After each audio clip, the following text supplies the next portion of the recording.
let us bring in former Democratic Senator from North Dakota, Byron Dorgan, and former Republican Senator from New Hampshire, Judd Gregg.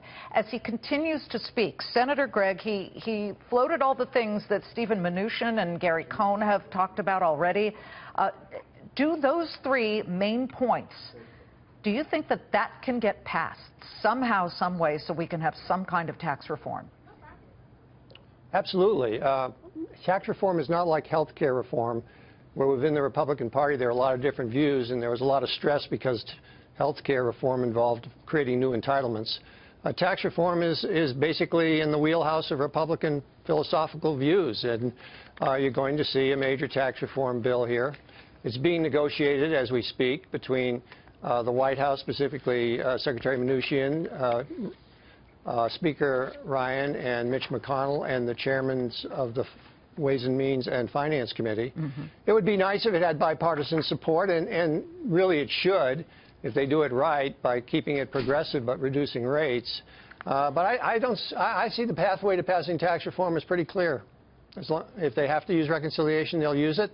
And I think you can get consensus in the Republican Party around it. Senator Dorgan, are you sure about this issue? Because while Senator Gregg remains optimistic, as this House passes a budget, which indicates it will spike spending in defense. Okay, so you've got more money for the military, and at the same time, I believe about $765 billion in Medicaid cuts over 10 years.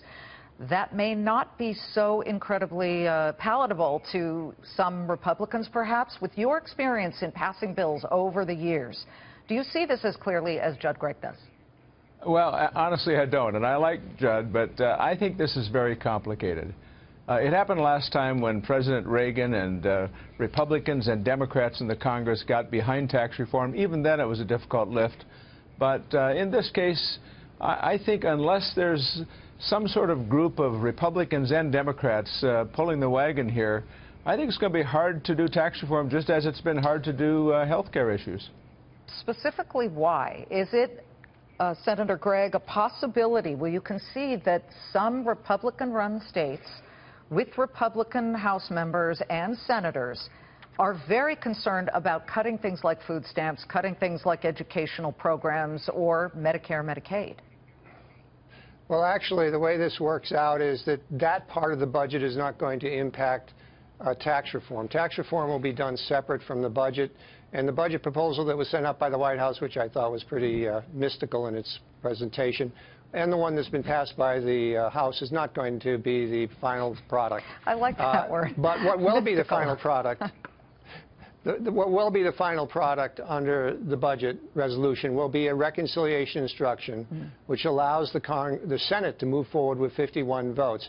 And Byron's absolutely right. He's been involved in this a lot, and he's very thoughtful and substantive on this. It's not going to be an easy lift, but I do think it can be passed, and it should be bipartisan.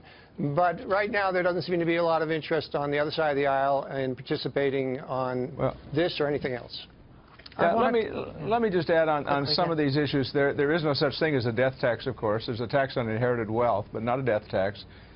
Second, you know, if New Balance shoe company would move overseas and produce overseas and ship back into this country and make money overseas, the one advantage they would have would be to pay lower taxes. So there's actually a tax incentive to moving jobs overseas, which is kind of a pernicious, bizarre tax incentive. So, it is. You know, we need to talk through all of those things in some more depth to understand them, first of all, and then hopefully to have some Republicans and Democrats to come forward to say, we think that this tax code is way too complicated, should be simplified and made more fair. There's an agreement there. We'd love to hear that. Before we let both of you go, your compatriot in the Senate, because I know you both worked with him, Senator John McCain, is recovering right now from having eye surgery, but the more devastating news is that he has a very aggressive form of brain cancer. I'll start with you, Senator Gregg, and we've got to go quickly here, but your thoughts about Senator McCain? Well, he's one of the most exceptional Americans of our time. That's the simple fact. And he's a tough guy, and we wish him the best, and we all are great admirers of his and of his family, and we say to his family and to him, good luck. We're pulling for you. Senator Dorgan? Yeah, John and I have worked closely. We did the Abramoff investigation together. I mean, I have so much admiration for John. He's a hero.